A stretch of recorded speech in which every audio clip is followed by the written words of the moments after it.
Hola a todos, bienvenidos. Mirad, en este vídeo vamos a explicar brevemente los conceptos previos que hacen falta para comprender la genética mendeliana y poder hacer los problemas, ¿de acuerdo?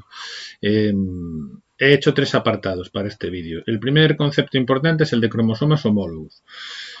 Sabéis que los organismos, por ejemplo nosotros, los seres humanos, tenemos nuestra información genética codificada en el ADN. El ADN va a estar empaquetado formando cromosomas y cromatina. Bueno, el asunto es que la mitad de nuestra información genética viene de nuestro padre, la otra mitad viene de nuestra madre, y lo que tenéis que saber de los cromosomas homólogos es que son aquellos que llevan información genética para los mismos caracteres, ¿vale? Y se heredan de distintos progenitores. Aquí tenéis un ejemplo, ¿vale? He pintado en azul un cromosoma que vendría heredado del padre y en rosa un cromosoma que vendría heredado de la madre. Fijaos que en los cromosomas aquí he pintado dos alelos. Habría muchísimos más. Los alelos son los genes, ¿vale? Bueno, concretamente los alelos son las alternativas que hay dentro de los genes. Por ejemplo, imaginaos que este gen de aquí, que está pintado en color rojo, fuese el gen para el color del pelo. Imaginaos que este alelo A mayúscula pues determinase pelo moreno, pelo oscuro. Bueno, pues esta persona que tiene estos dos cromosomas tendría un alelo para pelo oscuro en el cromosoma del padre y un alelo para pelo oscuro también en el cromosoma de la madre. Pero, por ejemplo, fijaos en este otro gen de aquí abajo. Aquí tenemos dos alelos también. Tenemos un alelo B mayúscula y otro B minúscula. Y fijaos que son alelos diferentes, ¿vale? Por eso están puestos uno en mayúscula y otro en minúscula. Supongamos que este gen fuese el gen del color de los ojos. Imaginaos que el alelo B mayúscula determinase, por ejemplo, color de ojos oscuro, ¿vale?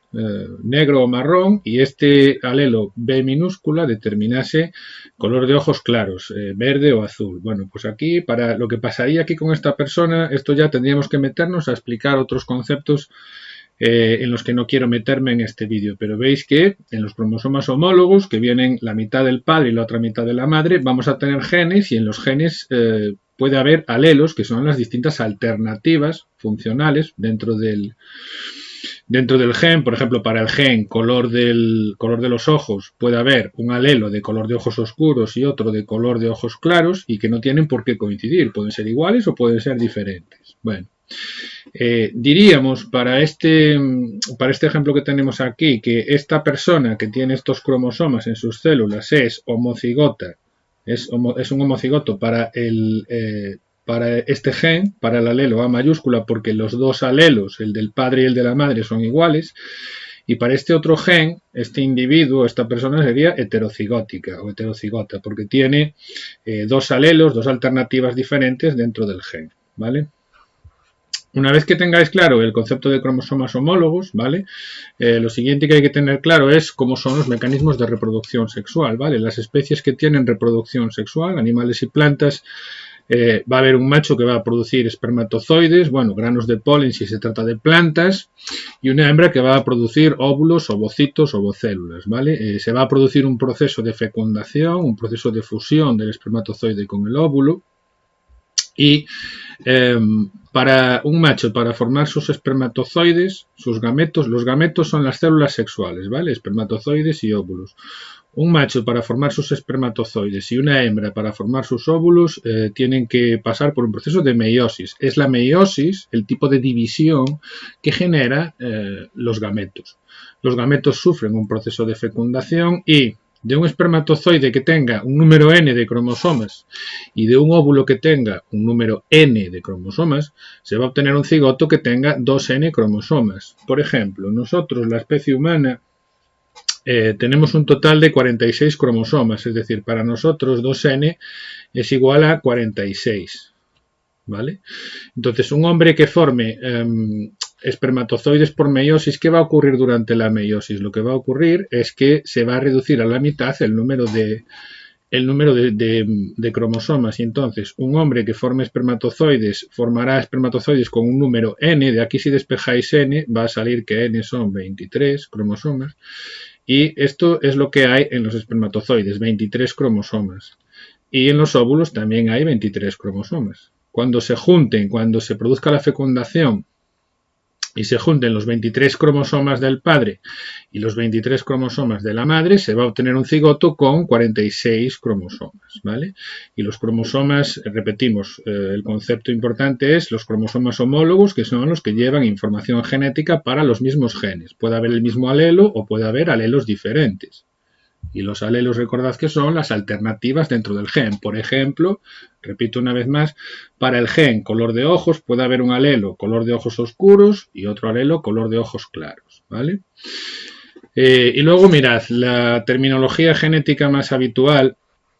Estas son las cosas que os vais a encontrar. El locus, al locus decimos que es el lugar físico que ocupa un gen en el cromosoma. En los cromosomas están colocados los genes. Aquí solo hay dos, pero en un cromosoma va a haber un montón de genes, ¿vale? Y el locus es el sitio físico, el lugar físico en el que se encuentra un gen concreto. Para hablar de varios locus, la palabra que se utiliza es loci, ¿vale? Porque esto es todo latín. Un locus, dos loci. Dos o tres o cuatro o cinco loci. Loci es el plural de locus. El genotipo de una persona es el conjunto de una persona o de un organismo cualquiera que estemos considerando, es el conjunto de genes o de alelos que lleva, y el fenotipo es como la manifestación externa que podemos observar de esos genes que están presentes, ¿vale? Esto queda más claro después al hacer problemas, porque al hacer problemas hay que hacer tablas de genotipos y fenotipos. Una célula haploide es aquella que lleva un solo juego de cromosomas, por ejemplo un espermatozoide o un óvulo, que lleva la mitad de los cromosomas típicos de la especie. Y una célula diploide es aquella que lleva dos juegos de cromosomas, por ejemplo un cigoto o cualquiera de nuestras células en estado adulto, que lleva los dos juegos de cromosomas, la mitad de los cromosomas heredados del padre y la otra mitad heredados de la madre.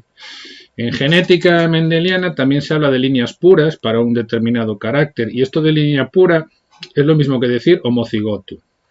Y recordamos que un individuo homocigoto, una línea pura, significa que los dos alelos del gen son iguales. Sería este caso de aquí, este gen de aquí. Este alelo en el cromosoma paterno es el mismo que el que hay en el cromosoma materno.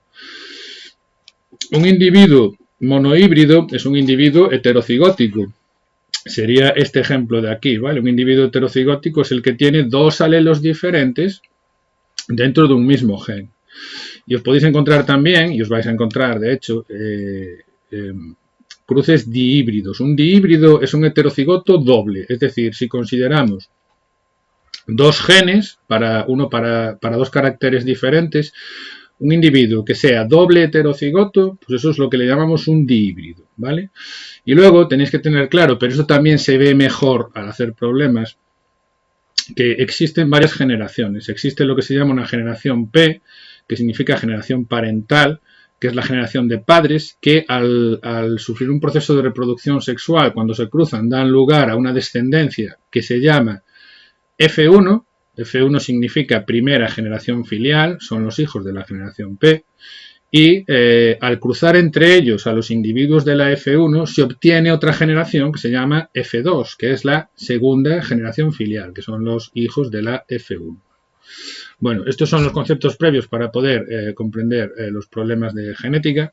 Yo os recomiendo que sigáis en el canal, en la lista de reproducción de este vídeo, en los vídeos que pondré de resolución de problemas para poder comprender mejor todo esto, porque todo esto, después al ir haciendo problemas, son conceptos que se clarifican de una forma así más concreta y se ve todo mucho mejor, ¿vale? Espero que os haya servido y nos vemos en próximos vídeos. Chao.